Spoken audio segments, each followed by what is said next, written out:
வினோத வாய்ஸ் நேயர்களுக்கு வணக்கம். நான் உங்கள் கிருஷ்ணவேல். இன்று மாலை என்ன பார்க்க போகிறோம்னா, கொஞ்சம் பழைய செய்தி தான், இருந்தாலும் அதை பேச விடுபட்டு போச்சுன்றதுனால அந்த செய்தியை பற்றி பேசிடுவோம் அப்படின்னு சொல்லி தான் இன்றைக்கி அந்த சப்ஜெக்ட் எடுத்தோம். என்னென்னா, கலைஞருக்கு 100 ரூபாய் காயின் வெளியிடப்பட்டிருக்கு. அந்த விழாவை பற்றியும் அதை குறித்து எழுப்பப்பட்ட சர்ச்சைகளை பற்றியும் தான் நாம் இன்றைக்கி பார்க்க போகிறோம். அப்புறம் நண்பர்களே, புத்தகம் வாங்குவதற்கான வழக்கமான ஒரு கோரிக்கை. நம்ம இந்த வினோத வாய்ஸ் சேனல் மானிட்டைஸ் ஆகிடுச்சு, எல்லாம் உங்கள் அன்பின் ஆதரவும் காரணமாக. அதனால் இப்போ இதில் விளம்பரங்கள் வருது. ஆனாலும் இந்த விளம்பரங்களின் மூலம் வரக்கூடிய வருமானம் நம்ம கேஆர்வி சேனலில் வந்த அளவுக்குலாம் ஒன்றும் வராது. அதோட கம்பேர் பண்ணால் 1/10 பங்கு வந்தாலே ஜாஸ்தின்னு வச்சிங்களேன். உங்கள் ஆதரவு தொடர்ந்து எங்களுக்கு வேண்டும். புத்தகங்கள் வாங்கினீங்கன்னா அதை கொண்டு இந்த சேனலை நடத்துவதற்கு இன்னும் கொஞ்சம் சிறப்பாக நடத்தலாம். செய்திகளையும் இன்னும் அழகாக சேகரித்து கொடுக்கலாம். ஸோ இல்லை சார், பணம்லாம் கேட்காதீங்க சார். நம்ம பணம்லாம் கேட்குறது கிடையாது. நம்ம கேட்குறது என்ன கேட்போம், புத்தகங்கள் வாங்கி அதன் மூலமாக வருவாயை வைத்து நடத்துகிறோன்னு தான் சொல்கிறோம்.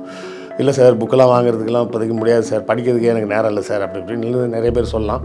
வெளிநாடு வாழ் மக்கள் நீங்கள் புத்தகங்கள் வாங்கணும்னா முடிஞ்ச நேரம் வாங்கினாலும் வாங்குங்க. இல்லை வேண்டாம் அப்படின்னா அமேசான்லேருந்து கிண்டில் வெர்ஷனே நீங்கள் எடுத்து படிச்சுக்கலாம். பாபர் நாமா வர உள்ள எல்லா புத்தகங்களும் அமேசான் கிண்டிலில் கூட இருக்குது. இது எல்லாம் எதுவுமே முடியாதுன்னா கூட இந்த வீடியோக்களை ஷேர் பண்ணுங்கள்.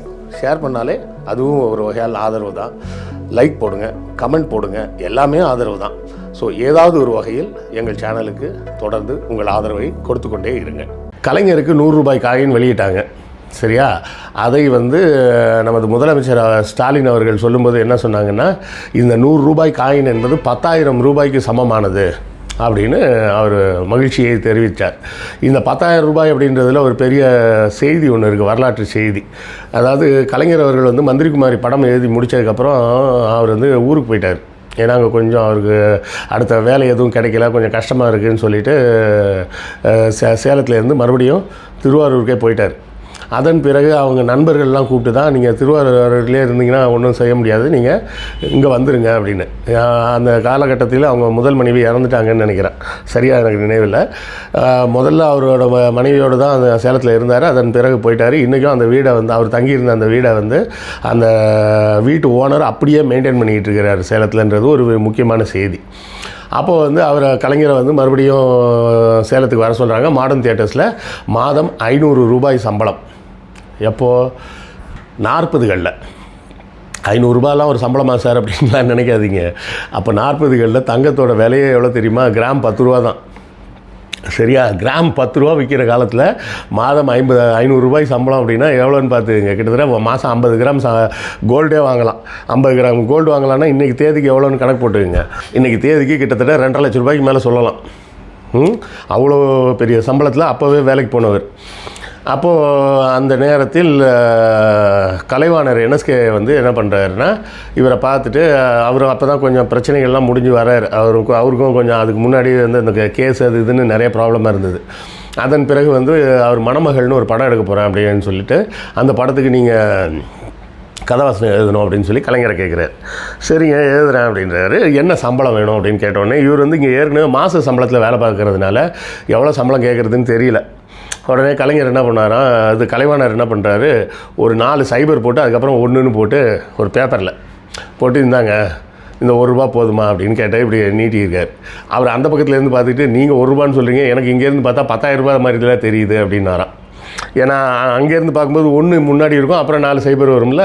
அப்போ அவர் 10,000 மாதிரி தெரியுது அப்படின்னு சொன்னாராம். உடனே சரி, அவரோட அந்த சமயோஜித பதிலை பார்த்து அசந்து போய், சரிங்க 10,000 ரூபாயை தரேன் அப்படின்னு சொல்லி NSK ஒத்துக்கிட்டார் அப்படின்னு சொல்லி கலைஞரின் வாழ்வில் நடந்த அந்த ஒரு சுவையான சம்பவம் உண்டு. இப்போ வைக்கக்கூடிய குற்றச்சாட்டு என்னென்னா, அந்த காயினில் ஹிந்தியில் அடிச்சிருக்கு பாருங்கள். நீங்கள்லாம் ஹிந்தி எதிர்ப்பு போராளிகளாச்சே, உங்களுக்கு காயினில் எப்படி ஹிந்தியை ஒத்துப்பீங்க நீங்கள் அப்படின்னு கேட்குறாங்க. ஆனால் முட்டாள்களாக ஸ்டாம்ப் அடித்தாலும் சரி, காயின் அடித்தாலும் சரி, அதெல்லாம் ஒன்றிய அரசாங்கத்தின் கட்டுப்பாட்டில் உள்ள விஷயம். அங்கே ஹிந்தி ஆங்கிலம் ரெண்டும் சேர்த்து தான் அடிப்பாங்க. இந்த இடத்தில் அண்ணாவின் நினைவுக்கு ஒரு ஸ்டாம்ப் வெளியிட்டாங்க. வெளியிடும்போதே அவருக்கு நல்லா தெரியும், என்ன தெரியும், அண்ணாவின் ஸ்டாம்பில் இங்கிலீஷும் ஹிந்தியும் தான் இருக்கும். ஆனால் அண்ணாவின் புகைப்படத்தோட ஒரு ஸ்டாம்ப் வருது. அந்த படத்தில் தமிழ் இல்லைன்னா எப்படி அப்படின்னு சொல்லிட்டு அவர் என்ன புத்திசாலித்தனமாக பண்ணுறாருன்னா, ஒன்றிய அரசாங்கத்துலேருந்து அப்போ வந்து அண்ணாவுக்கு ஸ்டாம்ப் அடிக்க போகிறோம், நீங்கள் ஒரு ஃபோட்டோ அனுப்புங்க அப்படின்ற கேட்குறாங்க. இவர் ஃபோட்டோவை எப்படி அனுப்புகிறாரு தெரியுங்களா? அந்த ஃபோட்டோவிலேயே கீழே வந்து அண்ணாதுரை, CN அண்ணாதுரைன்னு அவர் கையெழுத்து போட்டதோட அந்த கையெழுத்தோடு சேர்த்து அனுப்புகிறார். அப்படி அனுப்பும்போது என்ன ஆகுதுன்னா, அண்ணாவின் அந்த ஸ்டாம்ப் வந்து நீங்கள் விக்கிபீடியாவில் போய் தேடி பாருங்கள், அண்ணா ஸ்டாம்ப் அப்படின்னு போடுங்க, வரும். அந்த ஃபோட்டோவே இருக்கும், அதில் அண்ணாவின் ஓவியம் இருக்கும், கீழே அண்ணாதுரைன்னு அவரோட கையெழுத்தே இருக்கும் தமிழில். ஸோ அப்போவே வந்து புத்திசாலித்தனமாக ஒன்றிய அரசாங்கம் செய்யக்கூடிய ஒரு வேலையிலையும் உள்ள தமிழை எப்படி கொண்டு போகிறதுன்னு தெரிந்த கலைஞர், அவரின் வாரிசுகளுக்கு அந்த வித்தை தெரியாதா? கடைசியாக கலைஞர் எழுதி கொடுத்தாருல வெல்க தமிழ்னு, அதையும் உள்ள போட்டு தான் காயின் அடிச்சிருக்கிறாங்க. ஸோ தமிழ் வராமலாம் இல்லை, காயினில் தமிழ்லாம் கொண்டாந்தாச்சு. ரொம்பலாம் நீங்கள் பொங்க வேண்டாம், பொங்கி பொங்கல் வைக்க வேண்டாம், அதெல்லாம் ஏற்கனவே செஞ்சாச்சு. இப்போ அடுத்த கேள்வி ஒன்று, மத்திய அமைச்சர் ராஜ்நாத் சிங்கை எதுக்கு கூப்பிட்டீங்க? பிஜேபிக்கும் உங்களுக்கு தான் ஆகாத அப்படின்னு. இப்போ உங்களுக்கு பதில் சொல்லியே ஓஞ்சி போயிடுவோம்ப்பா அப்படின்ற மாதிரி தான் இருக்குது. ஏன்னா இது அந்த காயினை வெளியிடுறது ஒன்றிய அரசாங்கம்னா, அந்த ஒன்றிய அரசாங்கத்தின் அமைச்சர் தானே வருவார். இப்போ என்ன அமெரிக்கா அதிபராக வருவார்? முட்டாள்தனமாக கேள்வி கேட்குறதுக்கு மட்டும்தான் தெரியும் அப்படின்றது தான் இதிலேருந்து நம்ம தெரிஞ்சுக்க வேண்டியிருக்கு. பாஜகவும் அவங்களுடைய டிஃபென்ஸ் மினிஸ்டர் ராஜ்நாத் சிங்கை அனுப்பிச்சி வச்சாங்க. அவரும் வந்து இங்கே கலைஞரை வானலாக புகழ்ந்துட்டு அவரும் போயிட்டார். சரியா? இதை வந்து ரஜினிகாந்த் வேறு பேசும்போது அங்கேருந்து அவருக்கு சிக்னல் கொடுத்துருப்பாங்க, அதனால தான் அவர் இவ்வளோ பாராட்டி பேசுகிறாருன்னு ரஜினி வேறு பேசிட்டு போயிட்டாருன்னு வைங்க. அது ஒரு புறம் இருக்கட்டும். ஸோ இப்படி இவர்கள் முட்டாள்தனமாக தொடர்ந்து கேள்வி கேட்பது மட்டும்தான் ஒரு வேலையாக வச்சுக்கிட்டு இருக்கிறாங்க. அதுக்கு நம்ம ஒன்றும் பண்ண முடியாது. அவர்களுக்கு தெரிஞ்ச அறிவு அவ்வளோதான்னா அப்போ அவ்வளோதான் கேள்வி கேட்கவும் முடியும். இதெல்லாம் தாண்டி வந்து ஒரு குரூப் வந்து நம்ம பாஜக அண்ணாமலை இருக்கார்ல, அவரை போய் வேறு நோண்டியிருக்காங்க. எனக்கு தெரிஞ்சு இந்த ஒரு தடவை தான் வந்து அண்ணாமலை வந்து கொஞ்சம் தெளிவாக பதில் சொல்லியிருக்காப்புல. என்ன கேட்டிருக்காங்கன்னா, நீங்கள் கலைஞரோட நினைவிடத்தில் போய் வணக்கம் வைக்கிறீங்களா, கும்பிட்டுட்டு வரீங்களே, இது வந்து உங்களுக்கு கொள்கைக்கு எதிராக இல்லையா அப்படின்னு போய் கேட்டிருக்கிறாங்க. அதாவது உதயகுமார்னு ஏடிஎம்கேல ஒருத்தர் கேட்ட கேள்வியை இங்கே வந்து இவர்கிட்ட கேட்டிருக்காங்க. அவர் தெளிவாக சொல்லிட்டார், ஏப்பா இங்கே பாருங்கள், அண்ணாவாக இருக்கட்டும், பெரியாராக இருக்கட்டும், கலைஞராக இருக்கட்டும், எம்ஜிஆராக இருக்கட்டும், ஜெயலலிதாவாக இருக்கட்டும், கொள்கை அடிப்படையில் நாங்கள் முரண்படுறோம்ப்பா. அதிலலாம் நான் மாற்று கருத்தெல்லாம் இல்லை. நாங்கள் அவங்க கொள்கைக்கு எங்களுக்கு கொள்கைக்கும் நேர் எதிரான கொள்கை தான். ஆனால் தமிழ்நாட்டுக்கும் தமிழக மக்களுக்கும் நிறைய செஞ்சுருக்காங்க. அவங்க அப்படி செஞ்ச தலைவர்களை போய் பார்த்து ஒரு கும்பிடு போடுறதுல எந்த தப்பும் எனக்கு தெரியல. நான் அண்ணாவின் சமாதியிலையும் போய் கும்பிட்டுட்டு தான் வந்தேன், கலைஞரோட சமாதியிலையும் கும்பிட்டுட்டு தான் வந்தேன். உங்கள் ஏடிஎம்கே ஆளுங்க மாதிரி காலிலலாம் உழவுலப்பா, நிமிர்ந்து நின்று தான் கும்பிட்டுட்டு வந்தேன் அப்படின்னா அண்ணாமலையே பொலியர்னு ஒரு அறை விட்டுருக்காப்புல. இதுவும் ஒரு ஆச்சரியமான செய்தி தான். ஸோ கலைஞருக்கு இப்படி ஒரு காயின் வெளியிடப்பட்டது இத்தனை பேருக்கு வயிற்றறிச்சலை கிளப்புது அப்படின்னு சொன்னால் ரொம்ப சந்தோஷமாக தான் இருக்குது. ஏன்னா சங்கி கூட்டங்களுக்கு வயிறு எறியும் போதெல்லாம் நாம் சரியான திசையில் பயணிக்கிறோம் அப்படிங்கிறது தான் நம்ம புரிஞ்சிக்க வேண்டிய விஷயம். சீமான் மாதிரி ஆளுங்கள்லாம் நீ பேனா செலவைப்பியா நான் வந்து உடைக்கிறேன் அப்படின்லாம் பேசுவாங்க. அப்புறம் எப்படி உடைப்பேன் அப்படின்னு கேட்டோம்னா, இல்லை நாங்கள் ஆட்சிக்கு வந்து அந்த சிலையை நீக்குவோன்ற அர்த்தத்தில் சொன்னேன் அப்படின்னு உடனே பேக் அடிப்பாங்க. இவர்களுக்கு வந்து தமிழ்நாட்டில் வந்து கலைஞரை பேசாமல் அரசியல் செய்ய சொல்லுங்கள் பார்ப்போம். எவனையாவது கலைஞரை தொடாமல் அரசியல் யாராவது செஞ்சுருவாங்களா? ஒருத்தராலும் முடியாது. அவரது உழைப்பு அப்பேற்பட்ட உழைப்பு. சுமார் ரவுண்டாக சொல்கிறதா இருந்தால் சுமார் 80 ஆண்டுகளுக்கு மேலே அவர் பொது வாழ்க்கைக்கு வந்துட்டார். நேரடியாக அரசியலில் 50 ஆண்டுகளுக்கு மேலே இருந்திருக்கிறாரு. அதே போலவே நமது தளபதி அவர்களும் தான் கிட்டத்தட்ட 50 ஆண்டுகளாக அரசியலில் இருக்கார். 70லேருந்து அவரும் அரசியலில் தான் இருக்கிறார். இன்றைக்கி முதலமைச்சராகவும் இருக்கிறார். அப்போ அவர்களின் அந்த மக்கள் பணி அப்படிங்கிற ஒன்று இருக்குது பார்த்திங்களா, அந்த மக்கள் பணியை நம்மளால் குறைச்சி மதிப்பிட முடியாது. அதை குறைத்து மதிப்பிட வேண்டும் என்பது தான் இவர்களது நோக்கமாக இருக்குது அப்படிங்கிறது தான் நம்ம பார்க்குறோம். ஆனால் என்ன செய்கிறது? ஒரு பாட்டே இருக்கு, 1000 கைகள் மறைத்து நின்றாலும் ஆதவன் மறைவதில்லை, ஆணைகளிட்டு யார் தடுத்தாலும் அலைகடல் ஓய்வதில்லை அப்படின்னு. அதுபோல் நீங்கள் வந்து என்ன தான் குட்டிக்காரன் அடித்தாலும், என்ன தான் புழுதி வாரி தூற்றினாலும் கலைஞரின் புகழையோ அவரது உழைப்பையோ யாரும் மறைக்க முடியாது. அதுதான் நிஜம். அவர்களுக்கெல்லாம் நம்ம சொல்லக்கூடிய ஒரே ஒரு பதில், அண்ணாவின் வழியில் சொல்கிறதா இருந்தால் அண்ணாவின் பதிலை தான் சொல்லணும். வசவாளர்கள் வாழ்க, அப்படின்னு தான் சொல்லணும்.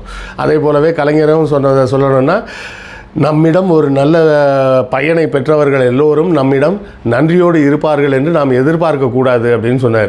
இந்த தமிழக மக்களுக்காக தன் வாழ்நாள் முழுவதும் வேலை செஞ்சு முடிச்சிட்டார் அவர். ஓய்வறியாதவன் ஓய்வெடுக்கிறேன் அப்படின்னு எழுதி வைங்கன்றதையும் அவரே தான் எழுதி கொடுத்துட்டு போனார். அப்பேற்பட்ட ஒரு உழைப்பாளி, அப்பேற்பட்ட ஒரு சமூக செயல்பாட்டாளர், இந்த சமுதாயத்துக்காகவே தன் வாழ்நாள் முழுவதும் செலவிட்டவர். அவர் நினச்சிருந்தா அவர் அப்போவே செட்டில் ஆகி பேசாமல் வீட்டிலே இருந்திருக்கலாம். ஏன்னா நல்லா யோசிச்சு பாருங்கள். நான் சொல்கிறது எங்கள் அப்பாலாம் வேலைக்கு வந்தது 56களில் அரசு பணிக்கு வராரு. வரும்போது அவரோட சம்பளமே 60 65 ரூபா அப்படின்னு சொல்லுவார். அதுவே போதுமானதாக இருந்தது எனக்கு. இங்கே என்னோடய செலவுகளுக்கு மட்டும் இல்லாமல் ஊரில் எங்கள் அம்மா, என் தம்பி, தங்கச்சி எல்லாரையும் படிக்க வைக்கிறது, வீட்டு செலவு எல்லாத்துக்குமே போதுமானதாக இருந்தது அப்படின்னு சொன்னார். அப்போ 65 ரூபா சம்பளமே 56களிலேயே போதுமான சம்பளமாக இருந்திருக்கு அப்படின்ற சொல்லக்கூடிய காலகட்டத்தில் ஒரு திரைப்படத்துக்கு 10,000 ரூபாய் வாங்குறாரு. ஒரு மாத சம்பளமாக 500 ரூபாய் வாங்குகிற இடத்துல 40களிலே இருந்திருக்கிறார். அதாவது அதுக்கு ஒரு 10 வருஷத்துக்கு முன்னாடியே 10 மடங்குக்கு மேலே சம்பளம் வாங்கியிருக்கிறார். அப்போ அந்த பணத்தெல்லாம் வச்சுக்கிட்டு அவர் முதல்ல திமுகவில் கார் வச்சுருந்த ஒரே ஆள் கலைஞர் மட்டும்தான். சொந்தமாக கோபாலபுரத்தில் வீடு வச்சுருந்தவரும் கலைஞர் தான். 30 வயதுக்குள்ளே இதெல்லாம் அச்சீவ் பண்ணிட்டாருங்க. எனக்கு வயசு 56 55 ஆகுது. இன்னும் எனக்கு சொந்த வீடு கிடையாது. நான் இருந்த காரை விற்றுவிட்டேன். சரிங்களா? அப்போ யோசிப்பார். இந்த கொரோனா டைமில் அதுக்கு மேலே மெயின்டைன் பண்ண முடியாமல் போயிடுச்சுன்னு வைங்களேன். அதுக்கு முன்னாடியே இது போயிடுச்சு. அதுக்கு பின்னாடி வேறு செய்திகள்லாம் இருக்குது. 55 வயசில் எனக்கு சொந்த வீடு இல்லாமல் இருக்கிறேன். அவர் பாருங்கள், 30 வயசுலேயே அந்த சொந்த வீடு வாங்கிட்டார், கார் வாங்கிட்டார், எல்லாமே அவர் லைஃப் செட்டில்டு அப்படின்ற மாதிரி ஒரு விஷயத்தை தான் நம்ம சொல்லலாம். ஆனாலும் அதுக்கு அப்புறம் முழு நேரமாக பாலிடிக்ஸில் இறங்கி ஒவ்வொரு பிரச்சனைகளுக்கும் போராட்டங்களை பண்ணி களத்தில் இறங்கி வேலை செஞ்சு அந்த மீசா பீரியட்லலாம் தன் குடும்பத்தின் மொத்த உறுப்பினர்களும் காவல்துறையில் கைது செய்யப்பட்டது, துன்புறுத்தப்பட்டு இவ்வளோ வேலை அவர் செஞ்சுருக்க வேண்டிய அவசியமே கிடையாது. அவர் பாட்டுக்கு அப்படியே ரிட்டையர் லைஃப்பை ஓட்டியிருக்கலாம். பேசாமல் ஏதாவது ஒரு கடையை போட்டு ஒரு கம்பெனி ஆரம்பித்து அதுவும் பண்ணார். சொந்தமாக சினிமா கம்பெனியாக வச்சுருந்தார், மேகலா பிக்சர்ஸ்னு. ஸோ அப்பேற்பட்ட ஒரு மனிதர் தமிழகத்துக்கு கிடச்சிருக்காரு அப்படிங்கிறது ஒரு பெரிய பாக்கியமாக. இப்போ அந்த பாக்கியம் புண்ணியத்துலலாம் நமக்கு நம்பிக்கை இல்லை.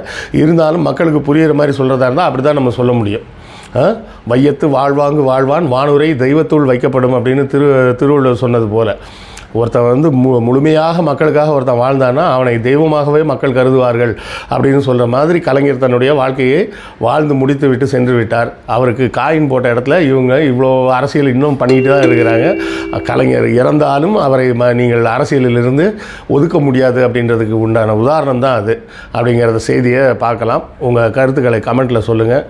அடுத்த காணொளியில் சந்திப்போம். நன்றி, வணக்கம்.